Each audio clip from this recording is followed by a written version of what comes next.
Ինչ կանեիք, եթե ձեր ամենաանկեղծ աղոթքը համարեին մահացու մեղք, եթե ձեր հոգու ճիչը որակեին սատանայական հպարտություն։ Պատկերացրեք մի սրբի, ում հավատքը որոշում են ստուգել, դավադրաբար։ Նրան մատուցում են արգելված կերակուր, խորոված աղավնիներ։ Եթե ուտի, մեղանչում է, եթե հրաժարվի, մեղադրվում է անհնազանդության մեջ։ Բոլորը սպասում են նրա անկմանը, բայց այն, ինչ նա անում է այդ աղավնիների հետ, ստիպում է եպիսկոպոսներին սարսափից քարանալ։ Ամբողջ եկեղեցին լռում է, բայց այդ հրաշքը միայն սկիզբն էր։ Դրանից հետո նա գրում է մի գիրք, մի աղոթագիրք, որն այնքան հզոր էր, այնքան վտանգավոր, որ եկեղեցին սկզբում ցանկանում էր այրել այն, համարելով հերետիկոսություն։ Այսօր մենք կբացահայտենք, թե ինչպես ծնվեց այդ գիրքը, որն այժմ դնում են հիվանդների բարձի տակ, և կիմանանք այն գաղտնիքը, որը թաքնված է դրա էջերում և կարող է փոխել ձեր հոգևոր կյանքը։ Պատրաստվեք լսելու մի պատմություն, որը կստիպի ձեզ վերանայել այն ամենը, ինչ գիտեիք աղոթքի զորության մասին։ Բաժանորդագրվեք հիմա և գրեք ձեր քաղաքի անունը մեկնաբանություններում, տեսնենք, թե աշխարհի որ ծայլերում է հնչում նարեկացու ձայնը։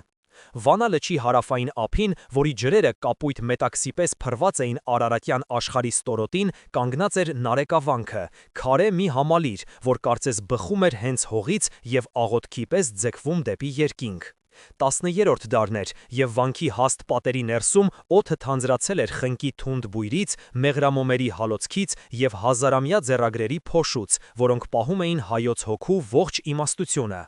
Այստեղ, այս լռության և սրբության անարիք միջնաբերդում ապրում էր մի երիտասարդ վանական Գրիգոր անունով, ում հոգին սակայն ամենևին էլ խաղաղ չէր։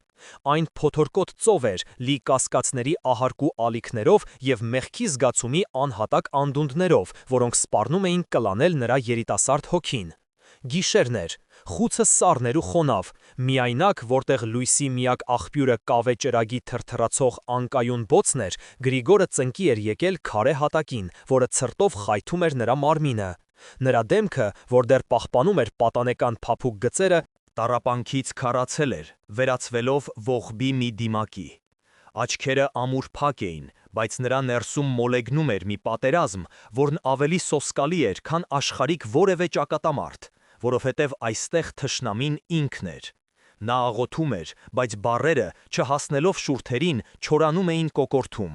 Դրանք կարծես քարեր լինեին, որոնք ցածր էին ընկնում, չհասնելով Աստծուն։ Կամ գուցե հենց ինքն էր խլացել Աստծո ձայնի հանդեպ, և նրա աղոթքները մնում էին անպատասխան։ «Տեր», շշնջում էր նա, և ձայնը խզվում էր հուսահատությունից, «Ինչու ես լուռ, ինչու ես թաքցնում քո երեսը ինձանից։ Ես տեսնում եմ իմ հոգու խավարը, ես զգում եմ մարդկային տկարության ողջ անտանելի ծանրությունը իմ ուսերին։ Ես կրում եմ ոչ միայն իմ, այլև ողջ Ադամի սերնդի մեղքը, որը սերնդեսերունդ փոխանցվել է որպես ժանտախղթ։ Ինչպես կարող եմ ես, ապականված մի էակ, մոտենալ քո անսահման, կուրացնող սրբությանը, երբ ես ընդամենը փոշի եմ ու մոխիր, մի ակնթարթային ստվեր քո հավերժության մեջ։ Նրա հոգևոր պայքարը սովորական չէր։ Դա ճգնավորի ինքնախարազանման մոլուցք չէր, այլ մարդու և Աստծո միջև գոյացած անհաղթահարելի թվացող անդունդը հասկանալու տենդագին, գրեթե խելագար փորձ։ Նա կարդացել էր Դավթի սաղմոսները, ուսումնասիրել Հոբի անմեղ տառապանքն ու Երեմիայի հուսահատ ողբը, բայց նրա հոգին ավելին էր փնտրում։ Նա փնտրում էր մի բառ, մի ձայն, մի աղոթք, որը կկարողանար արտահայտել այն, ինչն անարտահայտելի էր, մարդու լիակատար, անդառնալի անկումը և Աստծո անսահման ողորմության հանդեպ անհագ այրող կարոտը։ Նա ուզում էր գտնել մի լեզու, որով մեղավորը կարող էր խոսել սրբի հետ, առանց այրվելու նրա փառքից։ Բայց դա միայն սկիզբն էր։ Ոչ ոք չէր կարող պատկերացնել, որ այս խավար, սառը խցում, մի տանջահար, անհայտ վանականի հոգում ծնվելու էր մի ձայն, որը դարեր շարունակ պիտի դառնար հայ ժողովրդի աղոթքը, նրա բժշկությունն ու մխիթարությունը։ Մի ձայն, որը կհնչեր մարգարեի պես, կանքագուշակելով ոչ թե ապագան, այլ մարդկային սրտի խորքերը։ Այդ նույն ժամանակ, վանքի մյուս կողմում, իր ընդարձակ, բայց և համեստ սենյակում, Աբբահայր Անանիա Նարեկացին, Գրիգորի հորեղ բռնու հոգևոր առաջնորդը, անհանգիստ նայում էր իր եղբորորդու խցի կողմը, որտեղից ոչ մի ձայն չէր լսվում։ Նա զգում էր այն հոգևոր փոթորիկը, որ մոլեգնում էր երիտասարդի ներսում։ Նա գիտեր, որ Գրիգորի հոգին սավառնում էր վտանգավոր սուր բարձունքներում, որտեղ օդը նոսր է և ամեն մի սխալ քայլ կարող է հանգեցնել մահացու անկման։ Կամ նա կդառնա մեր ժամանակների մեծագույն սուրբը, մտածում էր ծերունի Աբբահայրը, շոյելով իր սպիտակ մորուքը, կամ նրա հոգին կխորթակվի հուսահատության անդունդում, որտեղից վերադարձ չկա։ Նրա սիրտը կծկվում էր անհանգստությունից։ Նա վախենում էր իր սիրելի աշակերտի համար։ Իսկ ի՞նչն էր հնարավոր դարձրել այս աննախադեպ պայքարը։ Ինչպես էր հայոց հողի վրա ծնվել մի հոգի, որն այդքան խորն էր զգում մարդկային ողբերգությունը, կարծես ինքն էր կրում ողջ աշխարհի ցավը։ Պատասխանը թաքնված էր դարերի խորքում, այն օրերում, երբ հայ ժողովուրդը ձեռք դրեց իր ամենամեծ զենքը, իր հոգու հայելին, գիրմ ու գրականությունը։ Այն ամենը, ինչ տեղի էր ունենում Գրիգորի հետ, հնարավոր չէր լինի առանց երկու հսկաների՝ Սուրբ Սահակ Պարթևի և Սուրբ Մեսրոպ Մաշտոցի, որոնք դարեր առաջ կռել էին այն լեզուն, որով այժմ Գրիգորը փորձում էր խոսել Աստծո հետ։ Նրանք տվել էին նրան բառեր, իսկ նա պետք է դրանցից կառուցեր մի նոր տաճար, աղոթքի տաճար։ Ամեն ինչ սկսվել էր 6 դար առաջ։ Հայաստանը, որ առաջինն էր աշխարհում քրիստոնեությունը պետական կրոն հռչակել, կանգնած էր մշակութային ձուլման մահացու վտանգի առաջ։ Հզոր կայսրությունները Բյուզանդիան արևմուտքից և Պարսկաստանը արևելքից, ագահ գիշատիչների պես ձգտում էին կլանել փոքրիկ, բայց հպարտ թագավորությունը։ Հայ ժողովուրդն ուներ հավատք, ամուր ինչպես Արարատի քարը, բայց չուներ իր լեզվով գրված Աստծո խոսքը։ Աղոթքները հունարեն էին, ասորերեն։ Հոգին հայերեն էր խոսում, բայց շուրթերը ստիպված էին խոսել օտար լեզվով, և դա խորը վերք էր ազգային ինքնության վրա։ Այդ խավար ժամանակներում, երբ թվում էր, թե հույսը սպառվել է, հայոց երկնակամարում հայտնվեցին երկու լուսատու աստղեր՝ Սուրբ Սահակ Պարթև կաթողիկոսը, ում իմաստությունը համեմատում էին Սողոմոնի հետ, և Սուրբ Մեսրոպ Վարդապետ, ում հոգին այրվում էր իր ժողովրդի համար։ Նրանք ավելի լավ էին հասկանում, քան որևէ մեկը, որ առանց սեփական գրերի հայ ժողովուրդը դատապարտված է անհետացման։ Մաշտոցը Աստուծո կամքով և տքնաջան անքուն աշխատանքով ստեղծեց հայոց Այբուբենը 36 տարրեր, որոնք ոչ թե պարսպասպես հնչյունների նշաններ էին, այլ հոգու բանալիներ, որոնք բացում էին դեպի աստվածային իմաստություն տանող դռները։ Դրանք զենք էին, վահան և տաճար միաժամանակ։ Այբուբենի ստեղծումից անմիջապես հետո սկսվեց պատմության մեջ ամենահզոր մշակութային շարժումներից մեկը՝ թարգմանչած շարժումը։ Սահակ Պարթևի և Մեսրոպ Մաշտոցի գլխավորությամբ լավագույն աշակերտները թարգմանեցին Սուրբ Գիրքը։ Եվ դա հասարակ թարգմանություն չէր, ոչ, այն այնքան կատարյալ էր, այնքան աստվածաշունչ, որ հետագայում անվանվեց Աստվածաշնչի թարգմանությունների թագուհի։ Այդ օրվանից Աստված սկսեց խոսել հայերեն։ Եվ դա փոխեց ամեն ինչ։ Այս հզոր հոգևոր հիմքի վրա էր, որ կառուցվեց հայ գրականության և աստվածաբանության ողջ շինությունը։ Այս ժառանգությունն էր, որ սնում էր նարեկավանքի նման վանքերը, որոնք դարձել էին ուսման և աղոթքի կենտրոններ։ Գրիգոր Նարեկացին Սահակի և Մաշտոցի հոգևոր ծնունդն էր։ Նա կանգնած էր հսկաների ուսերին։ Նրա ձեռքի տակ էր հայերեն աստվածաշունչը, նրա մտքում հայ հոգևոր մտքի անսպառ հարստությունը։ Նա կարող էր այդքան խորը սուզվել մեղքի գիտակցության մեջ, որովհետև Մաշտոցն ու Սահակը նրան տվել էին լեզու, այդ սարսափելի անդունդը նկարագրելու համար։ Բայց 10-րդ դարում Հայաստանը նոր մարտահրավերների առաջ էր կանգնած։ Բագրատունյաց թագավորությունը ծաղկում էր ապրում, բայց հոգևոր կյանքում հայտնվել էին վտանգավոր, քայքայիչ հոսանքներ։ Թոնդրակյան աղանդը, որը մերժում էր եկեղեցու հիերարխիան, խորհուրդները, սրբապատկերները և նույնիսկ Քրիստոսի աստվածացությունը, քաղցկեղի պես տարածվում էր երկրում, սպառնալով խարխլել հավատքի հիմքերը։ Եկեղեցին պետք է պատասխան տար ոչ միայն արտաքին թշնամիներին, այլև այս ներքին, անտեսանելի թշնամուն, որը քայքայում էր հոգիները ներսից։ Ահա այս լարված համատեքստում էր, որ Գրիգորի ներքին պայքարը ձեռք բերեց համընդհանուր ճակատագրական նշանակություն։ Նրա ճիչը ոչ միայն անհատի ճիչ էր, այլև մի ամբողջ ժողովրդի հոգու ձայն, որը փնտրում էր Աստծո հետ նոր, ավելի խորը, ավելի անկեղծ երկխոսության ուղիներ։ Նա զգում էր, որ պաշտոնական ծեսերն ու սահմանված աղոթքները այլևս բավարար չեն։ Հարկավոր էր մի բան, որը կխոսեր սրտից սրտի, վերքից վերքի հետ։ Եվ հենց այդ պահին, երբ նրա հոգին հասել էր հուսահատության եզրին, սկսվեց հակամարտությունը, որը պիտի փոխեր ամեն ինչ։ Ոչ թե թշնամու դեմ, այլ հենց եկեղեցու ներսում, իր եղբայրների դեմ։ Սա անխուսափելի էր։ Գրիգորի տառապանքները չէին կարող երկար աննկատ մնալ վանքի խստաբարո պարիսպներից ներս։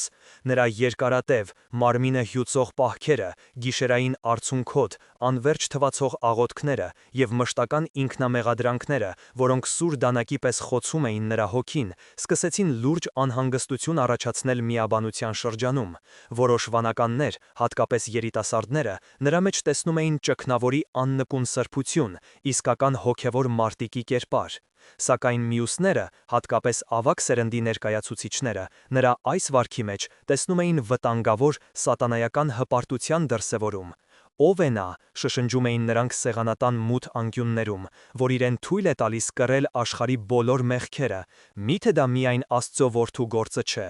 Աբբահայր Անանյան, լինելով իմաստուն և փորձառու հոգևորական, որը տեսել էր բազմաթիվ մարդկային ճակատագրեր, փորձում էր զսպել իր եղբորորդու հոգևոր մոլուցքը։ Նա վախենում էր, որ Գրիգորը կանցնի այն բարակ սահմանը, որը բաժանում է սրբությունը խելագարությունից։ Մի օր նա կանչեց Գրիգորին իր մոտ, փորձելով հայրական խրատով սանձել նրա բորբոքված հոգին։ «Որդյակ իմ», ասաց նա փափուկ, բայց միևնույն ժամանակ հաստատուն ձայնով, «քո աղոթքը գեղեցիկ է, բայց այն նաև վտանգավոր է։ Դու այնքան ես խորանում մեղքի գիտակցության մեջ, որ կարող ես մոռանալ ամենակարևորի՝ Աստծո անսահման ողորմության մասին։ Հիշիր, հուսահատությունը մահացու մեղք է»։ «Սուրբ Հայր», պատասխանեց Գրիգորը, և նրա աչքերում կար մի այնպիսի անսահման ցավ, որ աբբահոր սիրտը կծկվեց։ «Ինչպես կարող եմ խոսել ողորմության մասին, երբ ես դեռ լիովին չեմ գիտակցել իմ մեղավորության սարսափելի խորությունը։ Մի թե բժիշկը կարող է բուժել հիվանդին, եթե վերջինս չի ընդունում իր հիվանդությունը։ Ես ուզում եմ Աստծո առաջ կանգնել մերկ, առանց կեղծ արդարության դիմակի, որով մենք բոլորս փորձում ենք ծածկել մեր հոգու վերքերը»։ Նրանց այս երկխոսությունը, սակայն, չմնաց վանքի պատերի ներսում։ Լուրեր տարածվեցին, որ Նարեկահանքում մի վանական հանդգնել է կասկածի տակ դնել աղոթքի ավանդական, դարերով սրբացած ձևերը, որ նա փնտրում է Աստծո հետ ուղիղ կապ, առանց եկեղեցու միջնորդության։ Այս լուրերը քամու թևերով հասան մինչև եպիսկոպոսական աթոռը, որտեղ Թոնդրակյան աղանդի դեմ պայքարը թեժացել էր։ Գրիգորի խոսքերը, խեղաթյուրված և չարամտորեն մեկնաբանված, սկսեցին վտանգավոր կերպով նմանվել աղանդավորների քարոզներին։ Եվ հետո տեղի ունեցավ անխուսափելին։ Մի խումբ բարձրաստիճան հոգևորականներ, որոնք հայտնի էին իրենց խստակեցությամբ և դոգմատիկ մտածողությամբ, ժամանեցին Նարեկավանք Գրիգորի հավատքը ստուգելու։ Նրանք մտան վանք ոչ թե որպես եղբայրներ, այլ որպես դատավորներ, որոնց դեմքերին գրված էր անհանդուրժողականություն։ Սա այլևս ներքին պայքար չէր, սա դարձել էր հանրային մեղադրանք։ Նրանք Գրիգորին հարցաքննվեցին ժամեր շարունակ, վանքի գլխավոր եկեղեցու խորանի առաջ։ Նրանք մեջբերումներ էին անում սուրբ հայրերից, խոսում եկեղեցական կանոններից, փորձում նրան բռնացնել որևէ հերետիկոսական մտքի վրա։ Բայց Գրիգորը պատասխանում էր ոչ թե կանոնների չոր լեզվով, այլ տառապող սրտի կենդանի լեզվով։ «Դուք ասում եք, որ մարդը պետք է հույսով աղոթի», ասում էր նա, և նրա ձայնը հնչում էր ամբողջ եկեղեցում։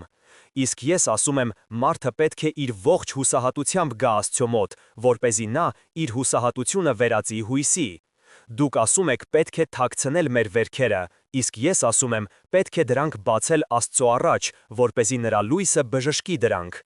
Նրա խոսքերը այնքան անկեղծ էին, այնքան խորը, որ մեղադրողները շփոթվեցին։ Նրանք չէին կարողանում նրան պիտակել։ Նա չէր տեղավորվում ոչ մի կատեգորիայի մեջ։ Նա նման չէր աղանդավորի, բայց և նման չէր սովորական վանականի։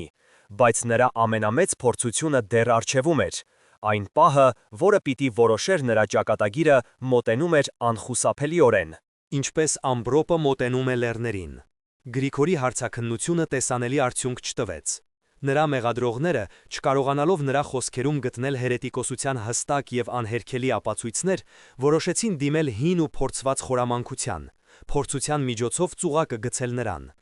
Նրանք գիտեին, որ Գրիգորը խիստ պահքի մեջ էր, որ նա իր մարմինը ենթարկում էր աներևակայելի զրկանքների։ Ըստ եկեղեցական ավանդության, նրանք որոշեցին ստուգել նրա հնազանդությունը եկեղեցական իշխանությանը, առաջարկելով նրան ուտել այն, ինչն ամենախստիվ կերպով արգելված էր պահքի օրերին։ Սա սատանայական ծրագիր էր, որի նպատակն էր ոչ թե ճշմարտությունը պարզելը, այլ Գրիգորին ստորացնելն ու նրա հեղինակությունը խարխլելը։ Մի օր, երբ Գրիգորը խորասուզված էր աղոթքի մեջ իր սառը խցում, նրա մոտ բերեցին խորոված աղավնիներով լի մի մեծ սկուտեղ, որի բույրը տարածվեց ամբողջ միջանցքում։ Հայր Գրիգոր, ասաց եպիսկոպոսներից մեկը, ավագ Եղիշեն, սառը, գրեթե աննկատ ժպիտով, որը չէր հասնում նրա աչքերին, մենք եկել ենք քեզ հետ կերակուր կիսելու։ Եկեղեցու անունից մենք քեզ թույլ ենք տալիս ընդհատել պահքդ և ճաշակել մեզ հետ։ Հիշիր, որդյակ, հնազանդությունը պահքից վեր է։ Սա թակարդ էր, անողոք, կատարյալ թակարդ։ Եթե նա հրաժարվեր, կմեղադրվեր անհնազանդության և հպարտության մեջ, կարծես իր անձնական ուխտը ավելի բարձր է դասում եկեղեցու իշխանությունից։ Եթե համաձայներ, կխախտեր իր ուխտը, կապացուցեր իր թուլությունը և կկորցներ իր հոգևոր հեղինակությունը։ Վանքի ողջ միաբանությունը, շունչը պահած, հավաքվել էր միջանցքում և լուռ հետևում էր այս տեսարանին։ Նարեկավանքի պատիվը դրված էր սեղանին։ Ինչ կասեին հավատացյալները, եթե իմանային, որ իրենց հռչակավոր վանքի ճգնավորը, ում սրբության մասին լեգենդներ էին հյուսվում, խախտել է պահքը հանուն մի կտոր մսի։ Սա կլիներ ստվեր ողջ վանքի վրա։ Գրիգորը դանդաղ բարձրացրեց գլուխը։ Նա նայեց նրանց, հետո սկուտեղին, որից դեռ գոլորշի էր բարձրանում։ Նրա հայացքում ոչ վախ կար, ոչ էլ զայրույթ։ Կար միայն խորը, անսահման թխրություն։ Նա հասկանում էր նրանց մտադրությունը։ Նա տեսնում էր ոչ թե հոգևոր հայրերի, որոնք մտահոգված են իր հոգու փրկությամբ, այլ մարդկային նենգության և նախանձի սառը, անողոք դրսևորում։ Նրանք եկել էին ոչ թե օգնելու, այլ կործանելու։ Նա դանդաղ վերցրեց սկուտեղը։ Մի պահ խուցում խուլ լռություն տիրեց։ Նրա մեղադրողները հաղթական, գոհունակ հայացքով նայում էին միմյանց։ Նրանք կարծում էին, թե հաղթել են։ Նրանք կարծում էին, թե Գրիգորը կոտրվեց։ Բայց հետո տեղի ունեցավ անհավանականը։ Գրիգորը բարձրացրեց աչքերը դեպի երկինք, և նրա դեմքը լուսավորվեց մի ներքին լույսով։ Նա բարձրաձայն, հստակ և զորավոր ձայնով ասաց. «Արարիչդ ամենայնի, ով կենդանություն ես տալիս ամեն ստեղծվածի, քո կամքով է, որ այս ստեղծվածները ծառայում են մարդուն որպես կերակուր։ Բայց եթե քո կամքն է, թող նրանք կրկին կենդանանան և փառաբանեն քո սուրբ անունը»։ Նա խաչակնքեց աղավնիներին, և այդ պահին բոլորի ապշահար, անհավատ հայացքների ներքո խորոված թռչունները թևեր առան, կենդանացան և դուրս թռան խցի փոքրիկ պատուհանից, ճախրելով դեպի կապույտ երկինք։ Լռությունը դարձավ խուլ, ծանր, գրեթե շոշափելի։ Մեղադրողների դեմքերը քարացել էին սարսափից և զարմանքից։ Սա հրաշք էր, անհերքելի, աստվածային միջամտություն։ Բայց այս հրաշքը չլուծեց խնդիրը։ Ընդհակառակը, այն անհամեմատ ավելի բարդացրեց իրավիճակը։ Այժմ հարցը մեկ այլ կերպ էր դրված. որտեղից էր այս զորությունը, Աստծուց, թե սատանայից։ Նրանք, ովքեր եկել էին դատելու, այժմ վախենում էին։ Նրանք հասկացան, որ գործ ունեն մի ուժի հետ, որը գերազանցում է իրենց և իրենց իշխանությունը։ Գրիգորի հոգևոր պայքարը դուրս էր եկել անձնականի սահմաններից և վերածվել էր տիեզերական դրամայի, որի ականատեսն էր դարձել ողջ վանքը։ Նրանք հեռացան վանքից, շփոթված, խայտառակված և լուռ, բայց նրանց հեռանալը խաղաղություն չբերեց։ Գրիգորը հասկացավ, որ մարդկային դատաստանից ազատվելը դեռ ոչինչ չի նշանակում։ Նրա իսկական դատավորը Աստված էր, և նրա հոգին դեռ անհանգիստ էր։ Հրաշքը ցույց տվեց Աստծո զորությունը, բայց չբուժեց նրա հոգու խորը վերքը։ Նա դեռ մենակ էր իր անդունդի հետ։ Եվ հենց այդ լիակատար մենության և հուսահատության գիշերը պիտի տեղի ունենար իսկական հրաշքը։ Ոչ թե արտաքին, տեսանելի, այլ ներքին, հոգևոր մի հայտնություն, որը պիտի ծներ հայ գրականության մեծագույն գլուխգործոցը։ Աղավնիների հրաշքից հետո Գրիգորը փակվեց իր խցում։ Նա չէր ուզում տեսնել ոչ ոքի, ոչ իրեն ակնածանքով ու հիացմունքով նայող երիտասարդ եղբայրներին, ոչ էլ նրանց, ում աչքերում դեռ կասկածի ստվեր էր նշմարվում։ Նա զգում էր, որ արտաքին հաղթանակը միայն խորացրել էր իր ներքին պարտությունը, քանի որ այն իրենը չէր, այլ Աստծունը։ Նա Աստծուց զորություն էր խնդրել և ստացել, բայց այն, ինչ նրա հոգին իսկապես փափագում էր, ոչ թե զորությունն էր, այլ ողորմությունը։ Եվ նա իրեն անվերջ անարժան էր համարում այդ ողորմությունը, քանի որ տեսնում էր իր սրտի ամենամութ անկյունները, որոնք անտեսանելի էին մյուսների համար։ Գիշերները դարձել էին անտանելի, վերածվելով տանջանքի։ Նրա հոգին վերածվել էր դատարանի, որտեղ ինքն էր և մեղադրողը, և մեղադրյալը, և դատավորը, մի անողող դատավոր, որը չգիտեր ներում բառը։ Նա տեսնում էր մարդկային բնության ողջ խղճուկությունը, ստի, նախանձի, դավաճանության անվերջանալի շղթան, որը սկսվել էր դրախտում Ադամի անկումով և հասել մինչև իր խուցը, մինչև իր սեփական սիրտը։ Եվ նա զգում էր իրեն այդ սարսափելի շղթայի ամենաթույլ, ամենաժանգոտած օղակը։ Մի գիշեր, երբ հուսահատությունը հասել էր իր գագաթնակետին, երբ թվում էր, թե այլևս ելք չկա, նա ընկավ քարե հատակին, այլևս ուժ չունենալով նույնիսկ բառեր արտասանելու։ Նրա ողջ էությունը վերածվել էր մեկ համատարած, անխոս ճիչի, մի աղաղակի, որը բարձրանում էր նրա էության խորքերից։ Աստված, աղաղակում էր նրա հոգին, եթե ես չեմ կարող բարձրանալ դեպի քեզ, ապա դու իջիր իմ խավարի մեջ։ Եթե իմ ձայնը չի հասնում քեզ, ապա քո ձայնը թող հնչի իմ լռության մեջ։ Եվ այդ պահին տեղի ունեցավ շրջադարձը։ Դա տեսիլք չէր հրեշտակներով կամ կուրացնող լույսով։ Դա ձայն չէր, որը լսվում էր ֆիզիկական ականջներով։ Դա ներքին մի հայտնություն էր, մի գիտակցում, որը հեղեղեց նրա ողջ էությունը, ինչպես գարնանային հորդառատ անձրևը հեղեղում է չորացած հողը։ Նա հանկարծ հասկացավ, որ իր փրկությունը ոչ թե իր մեղքերից փախչելու, այլ դրանք ամբողջությամբ ընդունելու և Աստծո ողորմածության առաջ դնելու մեջ է։ Ոչ թե իր արդարությունը ցույց տալու, այլ իր լիակատար անարժանությունը խոստովանելու մեջ։ Նա հասկացավ, որ պետք է ստեղծի մի նոր աղոթագիրք։ Ոչ թե Սաղմոսների նման, որտեղ Դավիթը հաճախ խոսում է իր արդարության մասին, այլ մի գիրք, որտեղ մարդը կխոսի Աստծո հետ իր անկման ամենախորը կետից, իր հուսահատության անդունդից։ Մի գիրք, որը կլինի ողբ, աղաչանք, խոստովանություն և ապաշխարություն միաժամանակ։ Մի գիրք, որտեղ ոչ թե մեկ մարդ, Գրիգորը, կխոսի, այլ նրա միջոցով կխոսի ողջ մարդկությունը, Ադամից մինչև վերջին ծնված երեխան։ Այդ գիշեր ծնվեց մատյան ողբերգության գաղափարը։ Գրիգորը վեր կացավ, վերցրեց մագաղաթն ու գրիչը, և բառերը սկսեցին հոսել։ Դրանք չէին գալիս նրա մտքից, այլ կարծես թելադրվում էին վերևից, անցնելով նրա տառապող սրտի միջով և մաքրվելով նրա արցունքներով։ Նա գրում էր տենդագին, առանց դադարի, մոռանալով քնի և սննդի մասին։ Նա գրում էր այն, ինչը ոչ ոք չէր համարձակվել գրել մինչ այդ. «Խոսք առ Աստված ի խորոց սրտի»։ Այսպես սկսվեց գիրքը։ Ոչ թե խոսք Աստծուն, այլ խոսք Աստծո հետ։ Սա երկխոսություն էր, հանդուհն, անկեղծ, երբեմն նույնիսկ պահանջկոտ, բայց միշտ անսահման հավատով և սիրով լցված երկխոսություն։ Սա էր իսկական հրաշքը,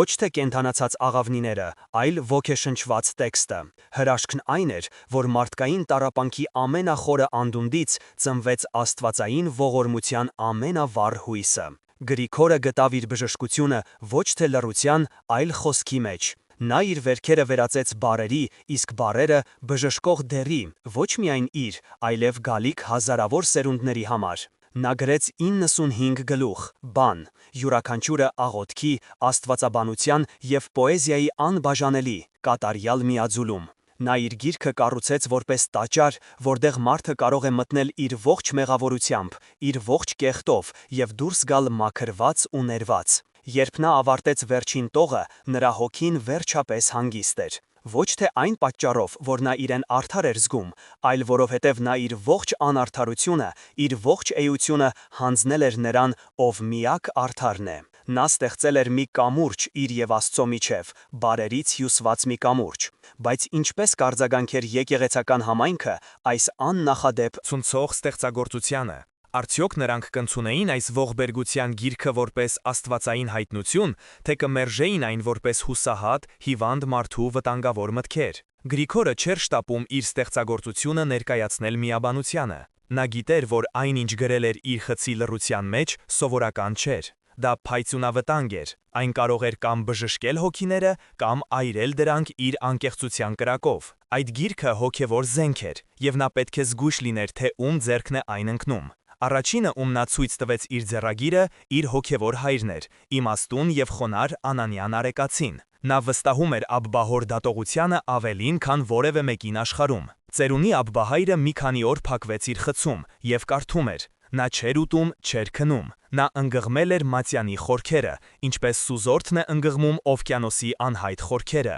Երբ նա դուրս եկավ, նրա աչքերը կարմրել էին երկարատև լացից, բայց դեմքին խաղաղություն էր։ Նա կանչեց Գրիգորին և երկար լուռ նայում էր նրան, կարծես առաջին անգամ էր տեսնում իր եղբորորդուն։ Հետո նա ասաց միայն մեկ բառ, որը կշռում էր ավելին, քան հազարավոր գովեստի խոսքեր. Աստվածաշունչ։ Նա հասկացել էր, որ սա ոչ թե պարզապես գիրք է, այլ հայտնություն, Աստծո նոր խոսքը, ուղղված հայ ժողովրդին։ Բայց ոչ բոլորը կիսեցին նրա հիացմունքը։ Երբ Մատյանի առանձին գլուխներ, արտագրված երիտասարդ վանականների կողմից, սկսեցին գաղտնի տարածվել վանքում, արձագանքը խառն էր, ինչպես փոթորկոտ ծովը։ Երիտասարդ վանականները, որոնք իրենք էլ իրենց հոգու խորքում պայքարում էին սեփական կրքերի և կասկածների դեմ, գրքում գտան իրենց սեփական, չարտահայտված ձայնը։ Նրանք ապշած էին այն աներևակայելի անկեղծությունից, որով Գրիգորը բացում էր մարդկային հոգու ամենախորը, ամենամութ, ամենաամոթալի անկյունները։ Նրանք մխիթարվում էին, իմանալով, որ մենակ չեն իրենց պայքարում,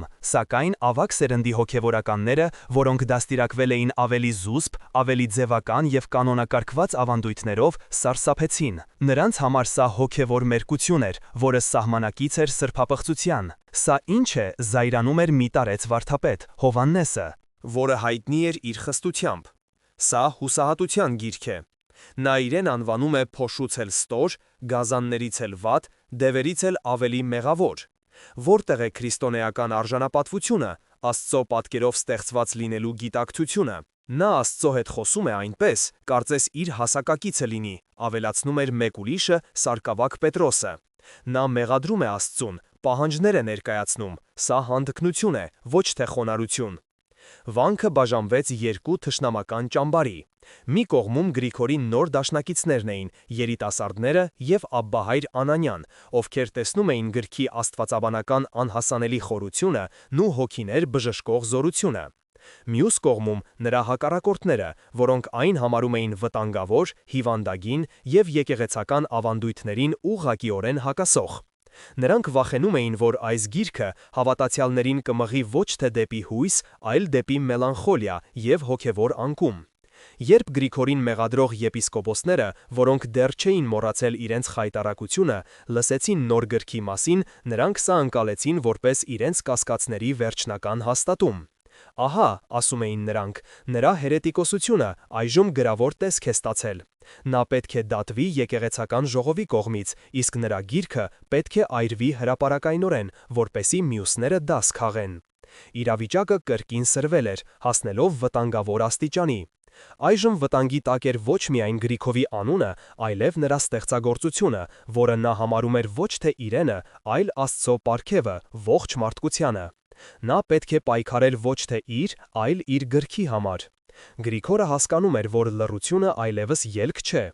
Նրա ստեղծագործության շուրջ բորբոքված կրքերը սպառնում էին ոչ միայն այրել իր գիրքը, այլև խորը ճեղքվածք առաջացնել եկեղեցու մարմնի վրա, նա, ով փնտրում էր Աստծո հետ անձնական երկխոսություն, այժմ հայտնվել էր հանրային բանավեճի կիզակետում։ Ոգեշնչված այն ներքին հայտնությունից, որը ծնել էր Մատյանը, նա որոշեց դադարեցնել լռությունը և պաշտպանել այն, ինչը համարում էր աստվածային ճշմարտություն։ Նա անցավ գործողության։ Նրա առաջին քայլը եղավ բացահայտ քարոզը։ Կիրակնօրյա պատարագից հետո, երբ եկեղեցին լեփլեցուն էր ոչ միայն վանականներով, այլև շրջակա գյուղերից եկած հավատացյալներով, Գրիգորը խնդրեց Աբբահոր թույլտվությունը խոսքով դիմելու ժողովրդին։ Սա աննախադեպ էր։ Սովորական վանականը հազվադեպ էր քարոզ կարդում։ Բայց Անանյան Արեկացին, տեսնելով իր եղբորորդու աչքերում վճռականության կրակը, գլխով արեց։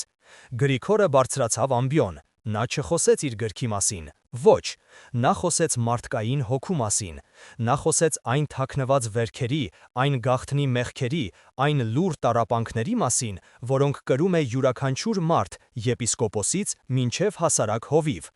Նա խոսում էր այնպիսի անկեղծությամբ և խորությամբ, որ եկեղեցում տիրեց խուլ լռություն։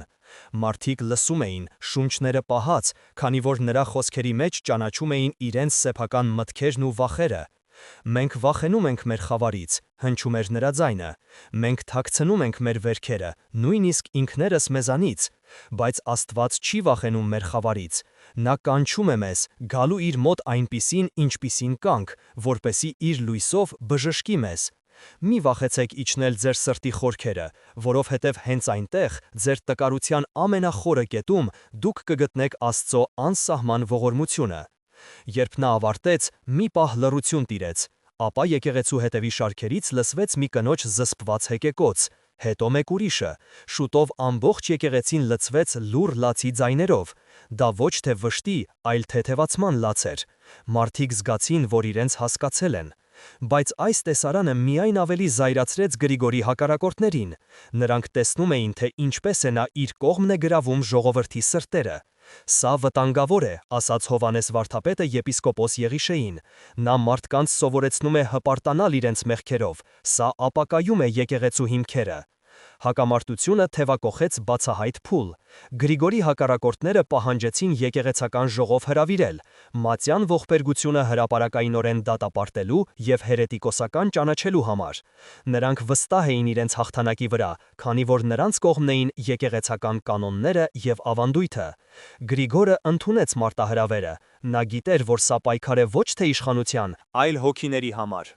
Նա սկսեց նախապատրաստվել ժողովին ոչ թե զենք հավաքելով, այլ աղոթքով և ծոմապահությամբ։ Նա գիտեր, որ իր միակ զենքը ճշմարտությունն է,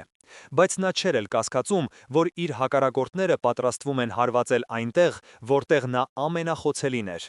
Նրանք պատրաստվում էին օգտագործել նրա անցյալը նրա դեմ։ Ժողովի օրը եկավ։ Վանքին մեծ դահլիճում հավաքվել էին ողջ տարածաշրջանի հոգևորականները։ Լարվածությունը կարելի էր կտրել դանակով։ Գրիգորը կանգնած էր մենակ, իր հակառակորդների դիմաց։ Նա հանգիստ էր։ Նրա խիղճը մաքուր էր։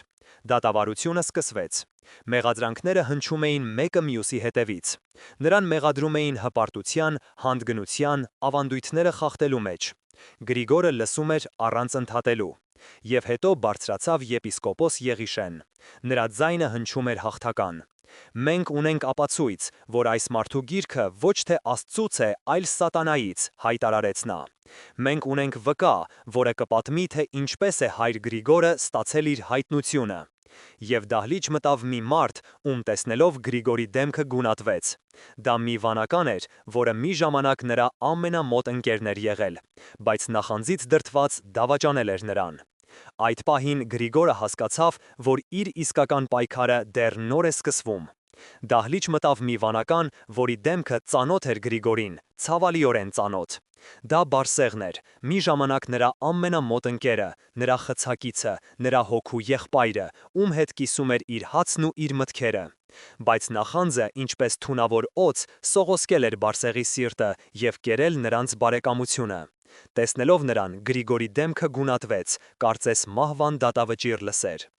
Այդ պահին նա հասկացավ, որ իր իսկական պայքարը դեռ նոր է սկսվում և այն լինելու է ամենադաժանը, որովհետև թշնավին եկել էր ընկերոջ դիմակով։ Բարսեղը կանգնեց ժողովի առաջ, խուսափելով նայել Գրիգորի աչքերին։ Նրա ձայնը դողում էր, երբ նա սկսեց իր սուտ վկայությունը։ Նա պատմեց, թե ինչպես Գրիգորը գիշերները տարօրինակ տեսիլքներ էր ունենում, ինչպես էր խոսում անհասկանալի լեզուներով, և թե ինչպես մի գիշեր նա տեսել է, որ Գրիգորը գիրքը գրում է ոչ թե իր կամքով, այլ մի մութ ուժի թելադրանքով։ Սուտը հյուսվում էր ստի հետևից, ստեղծելով մի սև սարդոստայն, որը փաթաթվում էր Գրիգորի շուրջ։ Երբ Բարսեղն ավարտեց, դահլիճում տիրեց ծանր լռություն։ Բոլորի հայացքները ուղղված էին Գրիգորին։ Եպիսկոպոս Եղիշեի դեմքին հաղթական ժպիտ էր։ Նա կարծում էր, թե վերջնական հարվածը հասցրեց։ «Դե ինչ, հայր Գրիգոր», ասաց նա թունոտ ձայնով, «ինչ կասես քո պաշտպանության համար»։ Գրիգորը մի պահ լռեց։ Նա նայեց Բարսեղին, և նրա հայացքում ոչ թե զայրույթ կար, այլ խորը, անսահման ցավ և կարեկցանք։ Հետո նա իր հայացքը տեղափոխեց ժողովի վրա և հանգիստ, բայց ամուր ձայնով ասաց. «Ես ոչինչ չունեմ ասելու իմ պաշտպանության համար, ես մեղավոր եմ, բայց ոչ այն բանում, ինչում ինձ մեղադրում են»։ Այս խոսքերից հետո դահլիճում շշուկներ սկսվեցին։ Ինչ էր նա ուզում ասել։ Գրիգորը շարունակեց. «Իմ գիրքը ոչ թե իմ սրբության, այլ իմ մեղավորության վկայությունն է։ Այնտեղ ես խոստովանել եմ այն, ինչը դուք բոլորդ թաքցնում եք ձեր սրտերում։ Եթե այս գիրքը սատանայից է, ապա սատանան խոսում է ճշմարտությունը մեր մարդկային տկարության մասին։ Եթե այն պետք է այրվի, ապա թող այրվի, բայց դրա հետ միասին դուք կայրեք նաև այն հույսը, որ Աստված կարող է ներել նույնիսկ ամենամեծ մեղավորին։ Նա լռեց, եւ այդ պահին տեղի ունեցավ անսպասելին։ Աբբա հայր Անանյանը, որը մինչ այդ լուռ նստած էր, վեր կացավ տեղից։ Բոլորը շրջվեցին դեպի նրան։ Նա հայ եկեղեցու ամենահարգված հոգևորականներից էր, եւ նրա խոսքը մեծ կշիռ ուներ։ Ես կարդացել եմ այդ գիրքը, ասաց նա հանգիստ, բայց իշխանական ձայնով։ Ես կարդացել եմ այն ոչ թե որպես դատավոր, այլ որպես մեղավոր մարդ։ Եվ ես այնտեղ գտա ոչ թե հերիտիկոսություն, այլ իմ սեփական հոգու արձագանքը։ Եթե դուք այրեք այս գիրքը, ապա ստիպված կլինեք այրել նաև ինձ, որովհետև ես կիսում եմ այնտեղ գրված յուրաքանչյուր բառի ցավն ու հույսը։ Այս խոսքերը որպես ամպրոպ հնչեցին դահլիճում։ Եպիսկոպոս Եղիշեն եւ նրա կողմնակիցները քարացել էին, նրանք չէին սպասում նման շրջադարձի։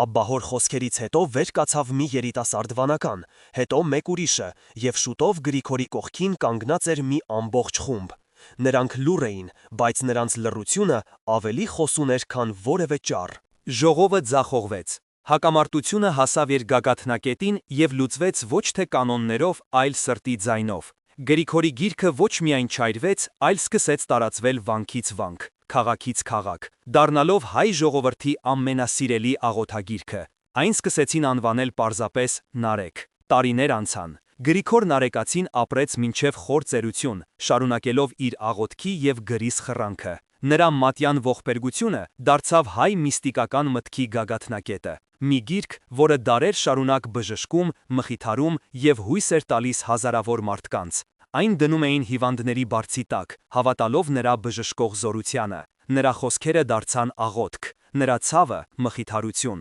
նրա հուսահատությունը հույսի աղբյուր։ Իսկ ինչ կանեիք դուք, եթե հայտնվեիք նման իրավիճակում, եթե ձեր ամենաանկեղծ զգացմունքները, ձեր ամենախորը ճշմարտությունը մերժվեր եւ դատապարտվեր, կպայքարեիք դրա համար, թե կլռեիք։ Կիսվեք ձեր մտքերով մեկնաբանություններում։ Գրիգոր Նարեկացու պատմությունը մեզ սովորեցնում է, որ ճշմարտության համար պայքարը երբեմն պահանջում է ավելի մեծ քաջություն, քան ցանկացած ճակատամարտ, եւ որ ամենախորը խավարի մեջ էլ կարելի է գտնել լույս, եթե համարձակություն ունենաս բացելու քո սիրտը Աստծո առաջ։ Նրա ձայնը, որ ծնվեց 10-րդ դարի մի վանքի խցում, շարունակում է հնչել մինչև օրս, հիշեցնելով մեզ զղջման խորության, աստվածային ողորմության անսահմանության եւ աղոթքի վերափոխող զորության մասին։